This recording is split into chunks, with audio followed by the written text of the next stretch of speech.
The Great Hall on Nexus Prime was bigger than most cities. 12 different alien species sat around a massive table made of crystal that glowed with soft blue light. The air was thick with tension as representatives from across the galaxy gathered for what they believed would be humanity's final surrender. Admiral Kang De-ho sat with his back straight, his weathered hands folded on the table. Next to him, Ambassador Lee So-min checked her notes one last time. Both humans looked calm, but inside they knew this meeting would change everything. The war had been going on for 3 years. The galaxy's combined fleets had pushed human forces back to their home systems. Earth and her colonies were surrounded. The aliens thought they had won. The Vrex speaker stood up first. It was tall and thin like a giant insect, with 4 arms and clicking mandibles. Its voice sounded like breaking glass when it spoke. Humans have caused enough trouble in our galaxy. You are young and violent. You need to learn your place. The creature pulled out a long list written on metal sheets. These are our terms. You will give up your weapons. All of them. You will give us 70% of your space territories. You will share all your technology with us. Most important, you will accept guidance from species who know better than you. Murmurs of agreement came from around the table. The Stellar Union representative, a blue-skinned being with gills on its neck, nodded slowly. Humans breed too fast and expand too quickly. You must accept limits on your population. No more than 1 billion humans total. No more new colonies. The Corvani war leader, a massive creature covered in thick scales, slammed a clawed fist on the table. Humans fight dirty. They use tactics that civilized species would never use. They must be watched at all times. One by one, each alien species added their demands. Humans must stop their military research.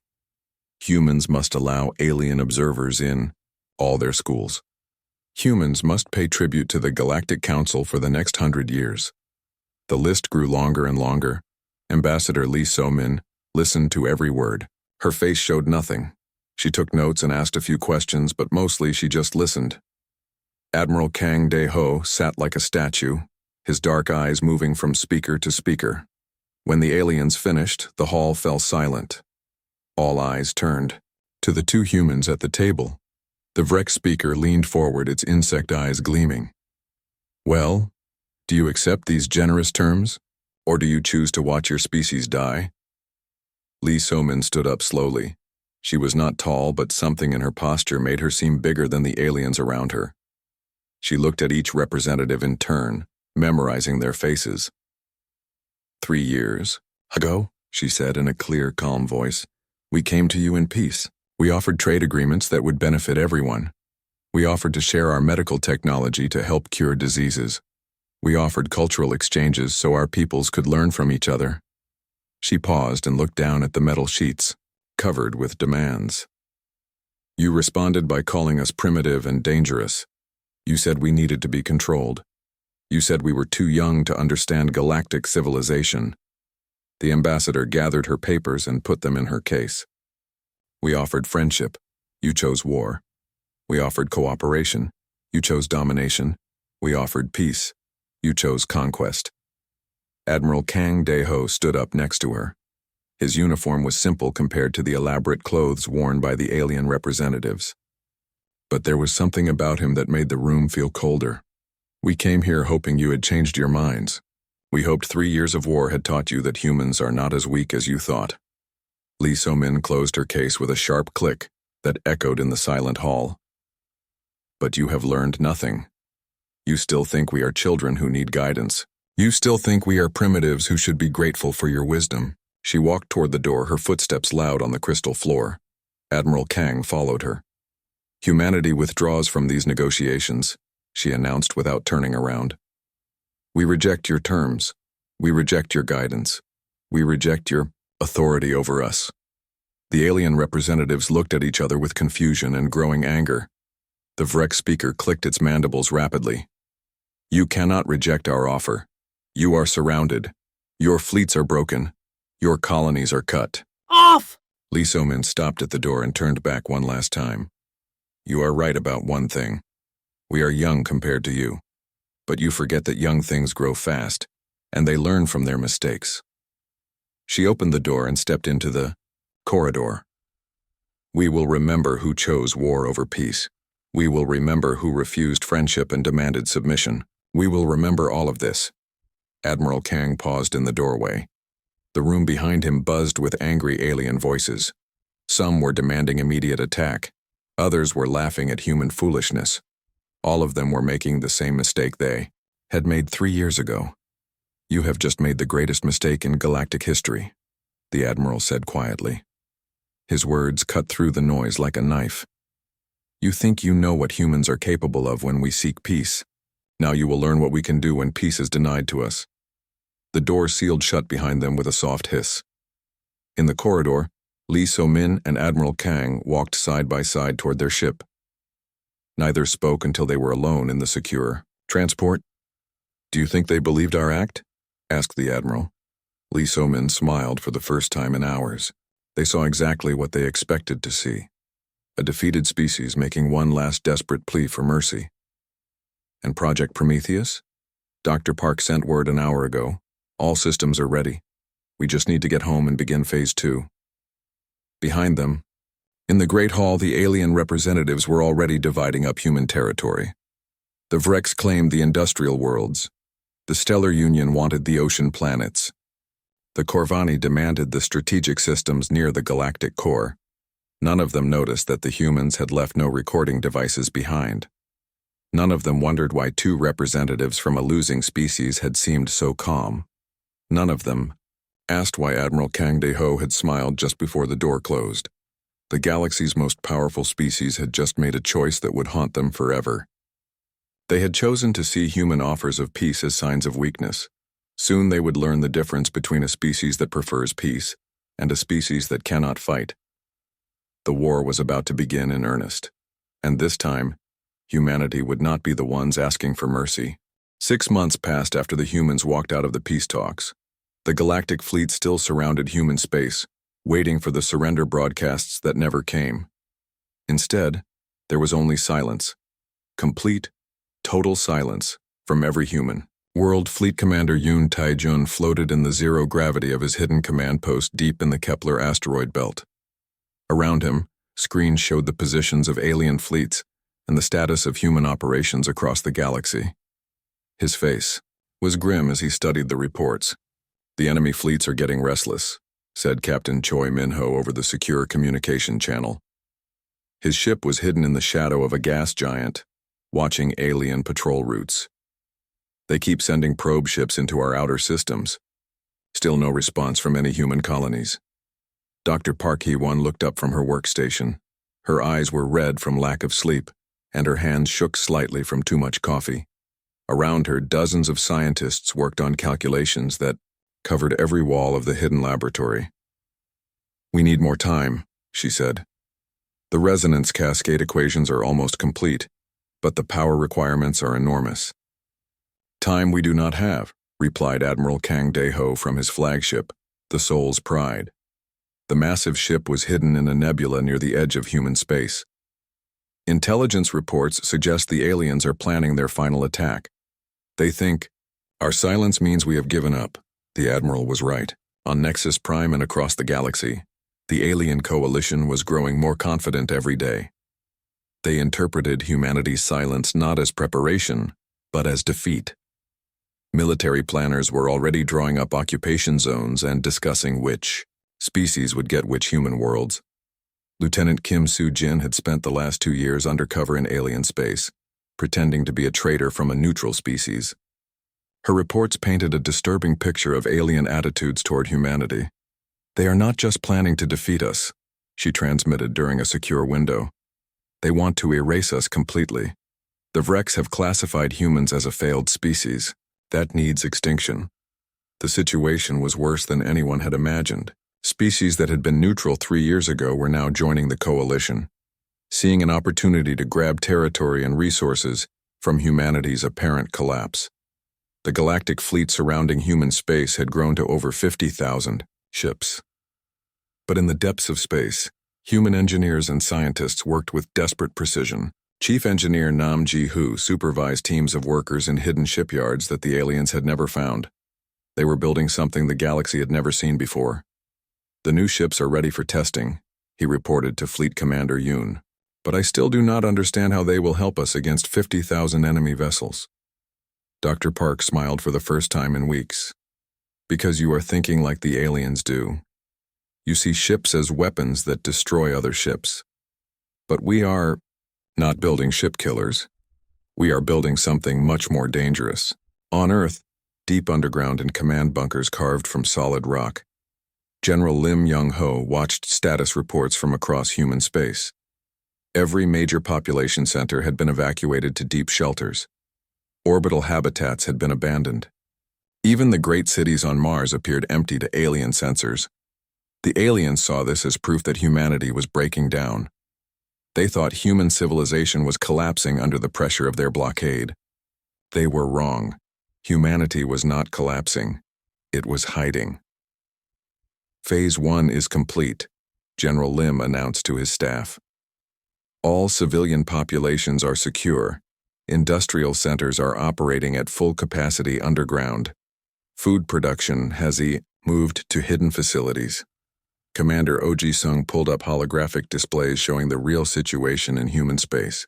The aliens see empty cities and abandoned space stations. They have no idea that we moved everything underground 6 months ago. They think we are starving. They do not know we have been stockpiling supplies for 3 years. The truth was even more remarkable than that. While the galaxy's attention was focused on the military siege of human space, humanity had been conducting the largest intelligence operation in galactic history. Human agents, many of them undercover for years, had infiltrated every major alien, government and military organization. Agent Park Hyun-woo had been working as a computer technician for the Corvani military for 2 years. Every day he made small changes to their software systems. Nothing that would be noticed immediately, but changes that would add up over time. Similar agents worked throughout alien space, preparing for a day that was rapidly approaching. The aliens thought they were watching a defeated enemy slowly die. They did not realize they were looking at a predator preparing to strike. Dr. Park Hai-wan finally stood up from her calculations and stretched her aching back. "It is done," she announced. "The resonance cascade is stable. We can begin phase 2. Fleet Commander Yoon felt a chill run down his spine. "Are you certain this will work?" "The physics are sound," Dr. Park replied. "But no one has ever tried to weaponize an entire star system before. If we make a mistake, we die." Admiral Kang interrupted over the communication channel. "If we do nothing, we die anyway. At least this way. We die, fighting back." The plan was simple in concept but incredibly complex in execution. For 6 months, human engineers had been placing devices throughout their home solar system. Not weapons in the traditional sense, but tools that could manipulate gravity and space-time itself. "The aliens expect us to meet them ship to ship," explained Chief Engineer Nam. "They expect us to fight a conventional space battle that we cannot win. Instead, we are going to turn our own solar system into the largest weapon ever created." As the reports came in from across human space, a pattern became clear. Every human colony that had gone silent was not abandoned. They were all making the same preparations. Humanity was not retreating. They were setting a trap on a galactic scale. Lieutenant Kim Soo-jin sent her final report from alien space. "The coalition fleet is preparing to move. They plan to attack Earth directly in 1 week. They believe human resistance has collapsed completely." Admiral Kang smiled grimly as he read the message. "Perfect. Let them come. Let them bring every ship they have. The more of them that enter our space, the better this will work." The silence from human space was about to be broken, and when it was, the galaxy would learn the difference between a species that sought peace and a species that had been forced to prepare for war. Phase 2 was about to begin. The largest fleet in galactic history moved through space like a dark cloud. Over 50,000 ships from 12 different species converged on the human home system.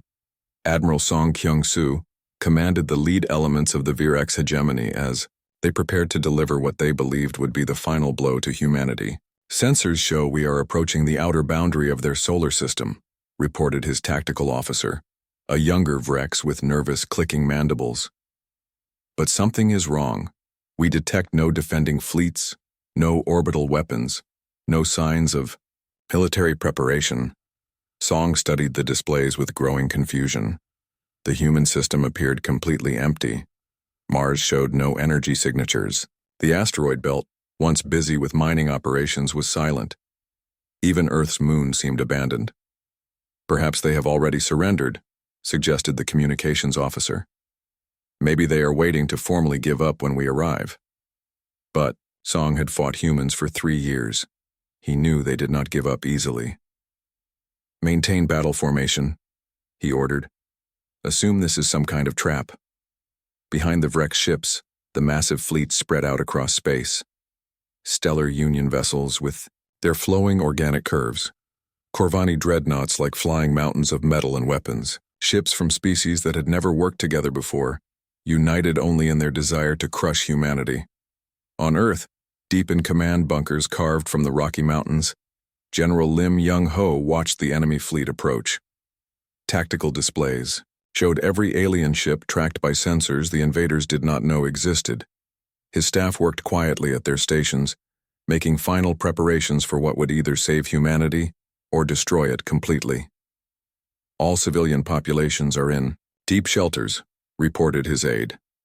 Surface installations show no life signs. The aliens see exactly what we want them to see. General Lim nodded and activated the secure channel to Admiral Kang Dae-ho. Phase 1 is complete. The enemy has taken the bait, beginning Phase 2. Across human space, hidden installations that had been silent for 6 months suddenly came to life. But these were not weapons as the galaxy understood them. They were something far more dangerous. Commander Oji Sung monitored the activation sequence from his station beneath the surface of Ganymede. Gravitational field generators are online. Exotic matter containment is stable. We are ready to begin the cascade. The first sign that something was wrong came from Jupiter itself. The giant planet's famous red spot, a storm that had raged for centuries, suddenly began to change. It grew larger and brighter, becoming a swirling vortex of exotic matter that registered on every sensor in the system. Impossible, breathed the Stellar Union Fleet commander from her flagship. They are destabilizing the planet's gravitational field. She was wrong. Humanity was not destabilizing anything. They were controlling it. Dr. Park Hai-wan spoke from Earth's command center, her voice carried on channels that reached every corner of the solar system. You wanted to see what humans do when cornered, when our offers of peace are rejected for arrogance and species superiority. Now you will learn. The truth began to dawn on the alien commanders as more planets began their transformations. Saturn's ring started to pulse with energy. Neptune's core began generating massive magnetic fields. One by one, the gas giants of the outer system became part of humanity's weapon. "This is not possible," screamed the Corvani war leader over the communication channels.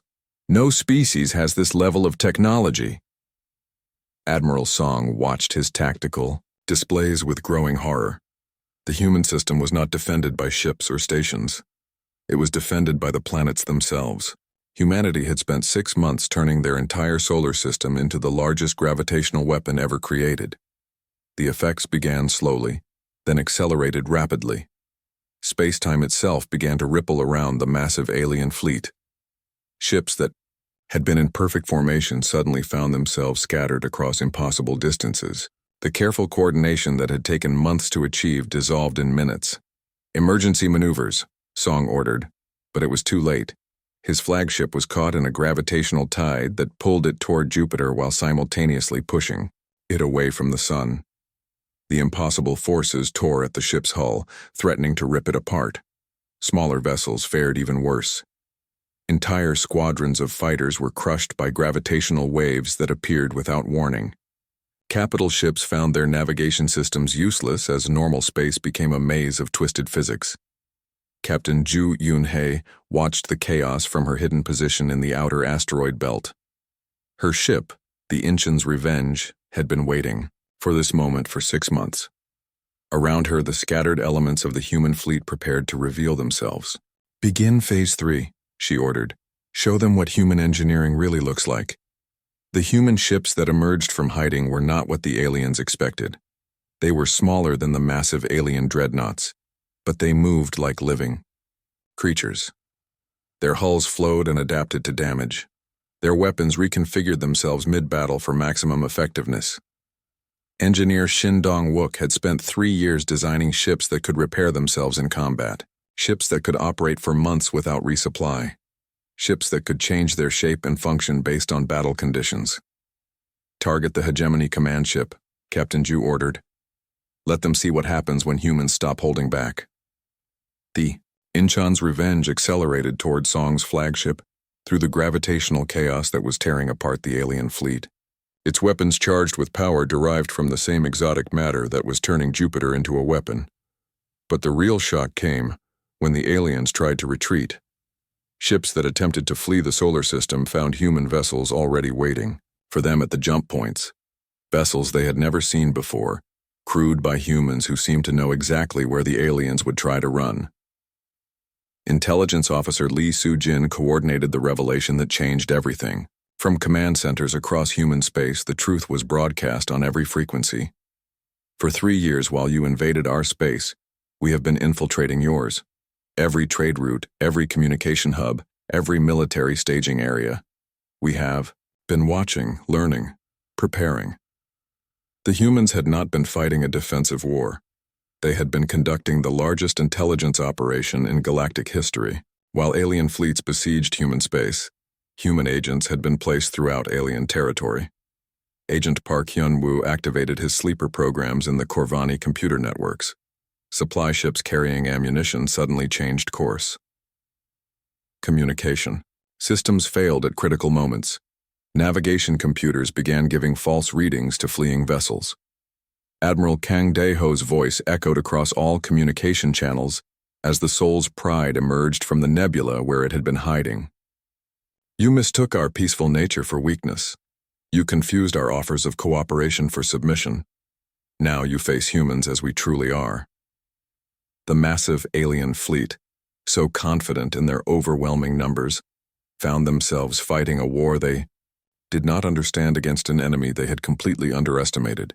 Ships that tried to coordinate their attacks found their communications jammed by signals coming from their own equipment. Vessels that attempted to regroup discovered that their navigation systems had been compromised for months. The perfect unity of the Galactic Coalition dissolved into chaos and panic. "This is impossible," Admiral Song screamed as his flagship spun out of control through Jupiter's twisted gravitational field. "Humans are primitives. They should not have this technology." Dr. Park Haiwan's voice answered him from Earth. "You are right. We did not have this technology 3 years ago, but you taught us something valuable when you rejected our peace offers. You taught us that the galaxy is not safe for species that cannot defend themselves." The storm that humanity had prepared for 6 months in silence had finally broken, and the aliens were learning that there is nothing more dangerous than a peaceful species that has been forced to become something else. The news spread across the galaxy faster than light itself. The great alien coalition that had seemed unstoppable was in full retreat. Their mighty fleet was scattered and broken. But the worst news was yet to come.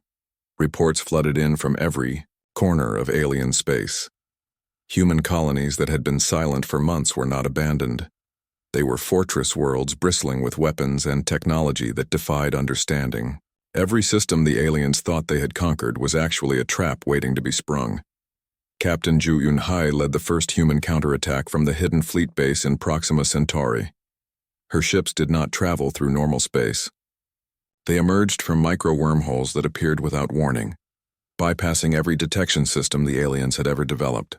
"Target their supply lines," she ordered her squadron commanders. "Cut off their retreat routes. Show them what happens when humans stop playing defense." The human vessels moved through space like hunting wolves. They were smaller than alien capital ships, but infinitely more dangerous. Their hulls changed shape during battle, adapting to damage and reconfiguring weapons for maximum effectiveness. Engineer Shin Dong-wook had created something the galaxy had never seen. Ships that could heal themselves in the middle of combat. Vessels that could operate for months in enemy territory without needing supplies from home. Weapons that learned from each battle and became more effective with each engagement. But the technology was only part of the human advantage. The real revelation came when alien commanders realized that human forces were already waiting for them at every retreat point. Admiral Song managed to escape the gravitational chaos of the human solar system, but his relief was short-lived. When his battered fleet reached what should have been a safe Vrex military base, they found human ships already in position around the station. "Impossible," he whispered, staring at the tactical display. "How did they know we would come here?" "Mere," answer came from Intelligence Officer Lee Soo-jin, broadcasting from her command post on Earth. "For 3 years, while you besieged our worlds, we were learning everything about yours. Every military protocol, every supply route, every emergency procedure. We know your systems better than you do." The scope of human intelligence operations was staggering. While alien fleets had focused on military conquest, humanity had been conducting the most sophisticated spy network in galactic history. Human agents had been placed in every major alien government, military organization, and corporate structure. Agent Park Hyun-woo had spent 2 years working as a maintenance technician for the Corvani Defense Network. Every day, he made small changes to their computer systems. Software updates that contained hidden commands, maintenance routines that would activate at specific times, security patches that actually created new vulnerabilities. Now, as Corvani, forces retreated toward their homeworlds. Their own systems turned against them. Navigation computers gave false directions. Weapon systems failed during critical moments. Communication networks carried human intelligence instead of Corvani military orders. "Our own equipment is fighting us," reported a Corvani commander, whose ship was spinning helplessly through space. "The humans have taken control of our technology." Similar reports came in from across alien space. Stellar Union vessels found their biological systems infected with human-designed viruses. Vrex hive ships discovered that their collective consciousness networks had been compromised for months. The aliens had been so confident in their technological superiority that they had never considered the possibility that humans might be better at using alien technology than the aliens themselves. Fleet Commander Yoon Tae-jun emerged from his hiding place in the asteroid belt to coordinate the human counteroffensive. His hidden fleets had been waiting months for this moment. Ships emerged from nebulae, asteroid fields, and the shadows of dead planets where they had been hiding since the war began. "Phase 4 is now active," he announced to human forces across the galaxy. "All stealth units are weapons-free. Begin systematic destruction of enemy military infrastructure." The aliens discovered that their supposedly impregnable fortress worlds were already compromised. Human agents who had been in place for years activated sleeper systems that shut down planetary defenses. Supply depots exploded from the inside. Military academies found their computer networks displaying human propaganda instead of training materials. But humanity's greatest advantage was not technology or intelligence. It was something the aliens had never understood. While they fought for conquest and dominance, humans fought for survival and freedom. Admiral Kang Dae-ho addressed the galaxy from the Bridge of the Soul's Pride as human fleets systematically dismantled 3 years of alien military buildup. "You saw our desire for peace as weakness. You mistook our willingness to negotiate as inability to fight. Now you learn the truth." The alien coalition was collapsing faster than anyone thought possible. Species that had been eager to join the war when humans seemed helpless were now desperately trying to distance themselves from the failing cause. The Hegemony Council on the Vrex homeworld was in chaos. Emergency sessions were called every few hours as reports of military disasters reached the capital. Their supposedly invincible fleets were being destroyed by an enemy they had dismissed as primitive. "How is this possible?" demanded the Supreme. Vrex, his mandibles clicking with distress. "Our intelligence reports said humans were technologically inferior."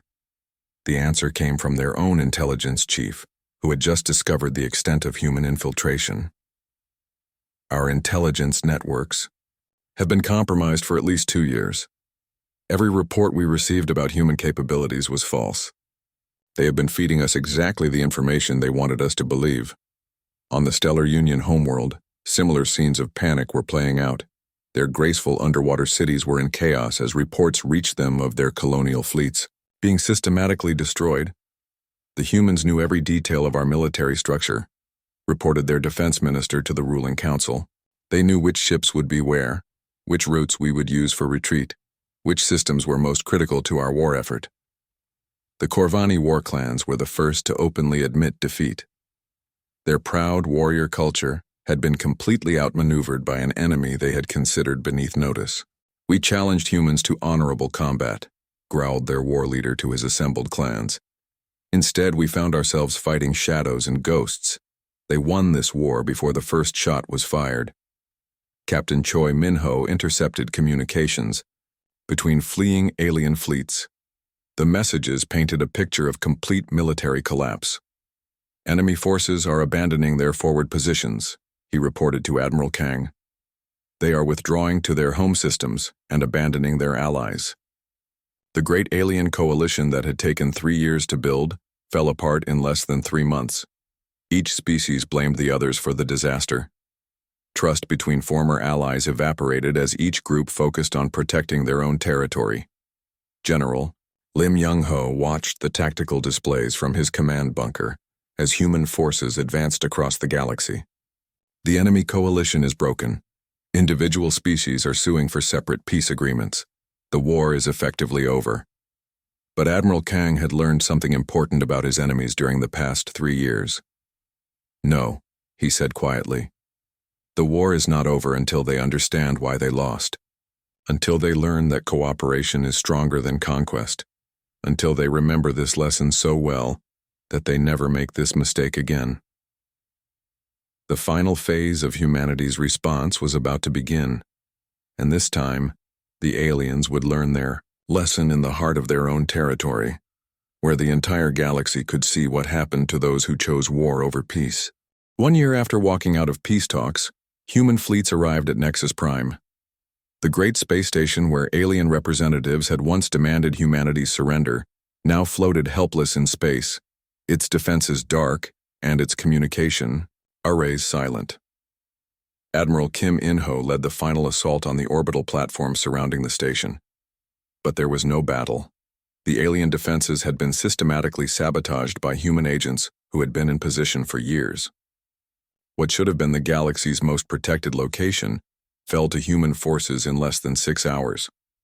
The same council chamber where alien representatives had once smugly dismissed human peace offers now hosted a very different kind of meeting.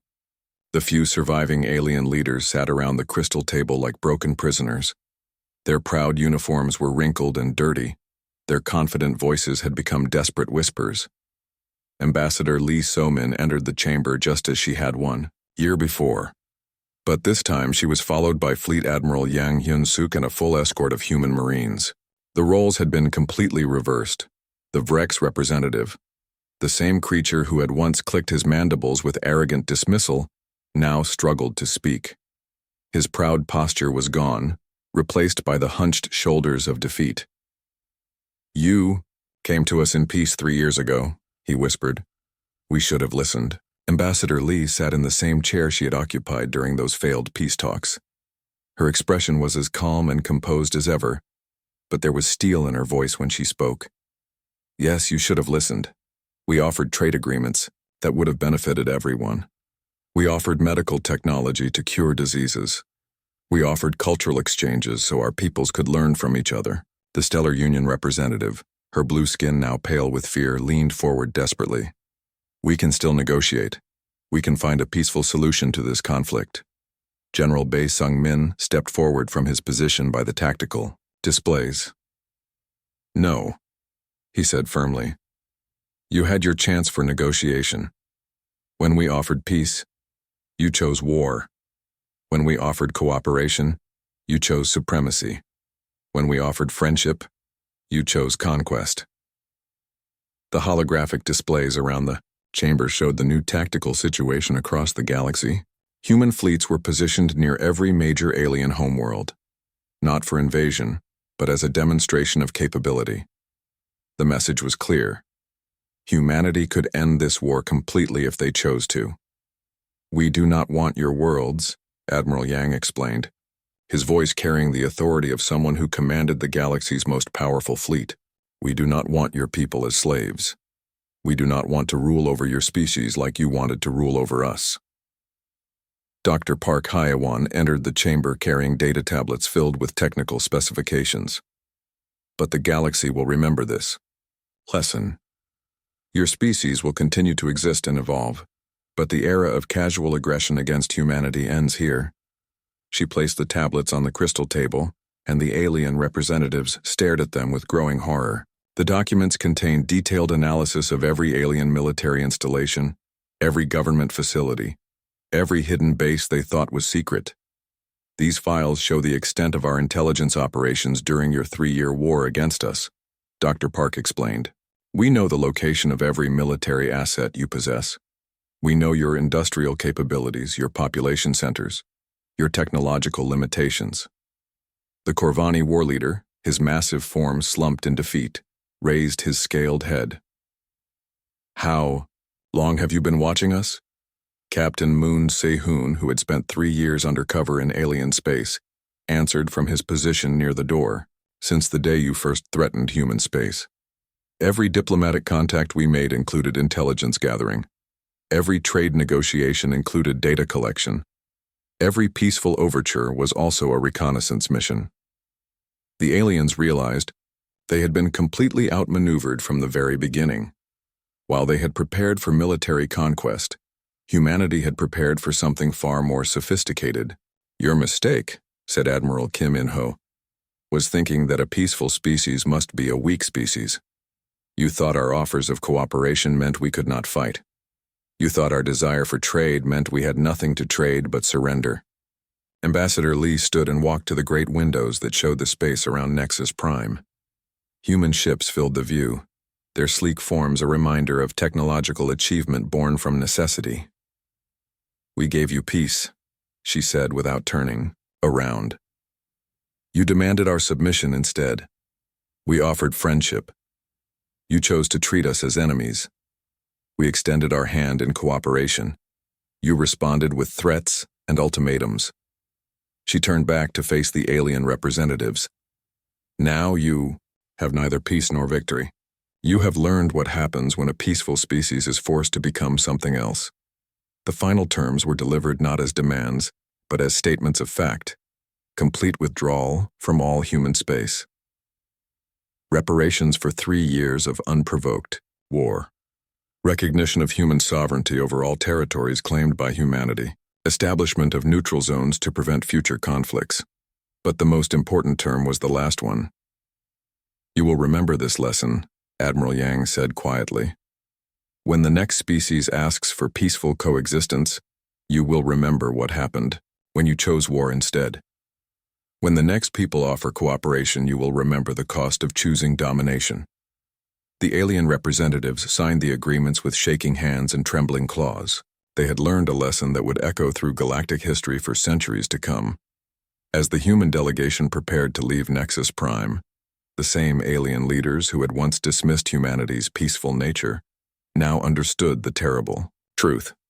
The most dangerous species in the galaxy was not the most aggressive one.